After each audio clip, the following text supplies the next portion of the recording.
And we're back on Good Morning SKN, and we're talking with Rochelle Duncan. So how are you doing today? I'm doing very well, thank you, and I'm very happy to be here. So let me extend my gratitude for allowing me to be I'm here. hearing a bit of an accent, am I? Yes, Am I? really. Are Yes, you yeah, a little bit. From where? I'm Jamaican. Oh, okay. I'm not hearing a Jamaican accent, but I'm hearing something. Okay, so what can you tell us about the Universal Declaration of Human Rights in a summary for a layperson like myself? Right. Well, it's essentially an international document that lays out what the rights of each person are. So it was created after World War II. So the leaders of the United Nations got together and decided each person has these inalienable rights. So it has 30 articles that outlines what those rights are. For example, your right to life, your right to liberty, as my friend here was saying, right to not be enslaved and things like that. So you are here to talk to us about human rights, and obviously it's something that you're passionate about based on our discussion before. So what would you like the public to know about human rights and what it means for them?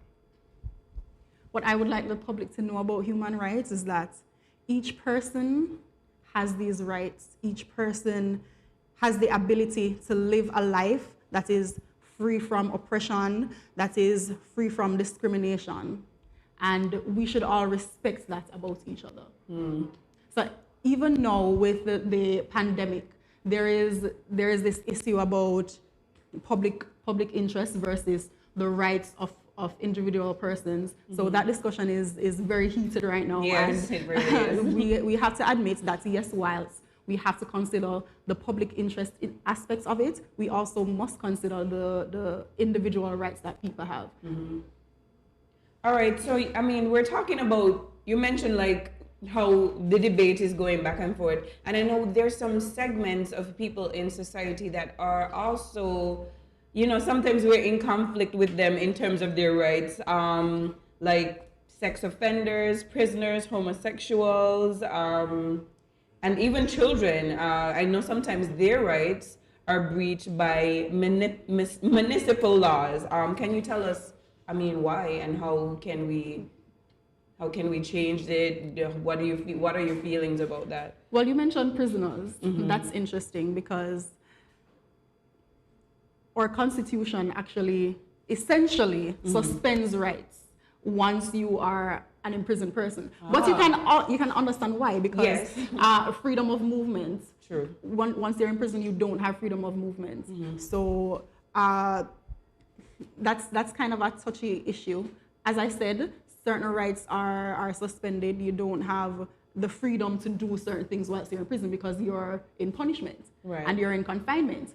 So you don't have access to those type of rights that we free people have access to. So that is one of the exceptions to, the law. That's absolutely an exception. In terms of gay rights, that is an ongoing debate, and then that's something that will not end today because we in the Caribbean, we don't have gay rights on our books. Some persons might say, well, gay rights are human rights, which is technically true. However, gay people are a vulnerable group. So there should be specific. If it is, that our rights, that our constitution or any laws that we have in the Caribbean are going to protect gay people, it would have to be specific. To that community. Exactly. That we don't have right now. Right.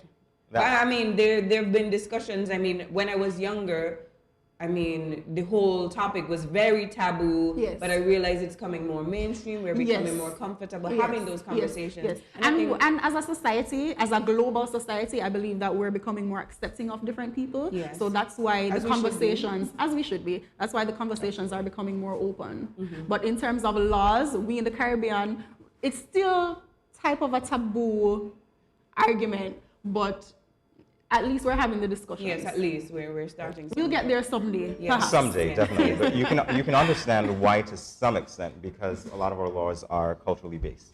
Exactly. So there is that conflict. And we are a religious society. Absolutely. Yes. So that is why I suppose we will have that debate going on. All right, Ms. Duncan, what are some of the fundamentals of human rights? What are some fundamental human rights? Yes, some of the fundamentals of human rights.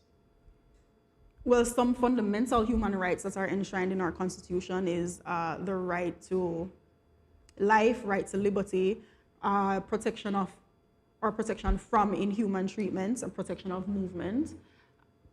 With respect to inhuman treatment, we are currently in the period of the 16 days against violence. Against women. Yes, against. So what can you tell us about the linkage to human rights and that particular campaign, that particular protection from inhuman treatment?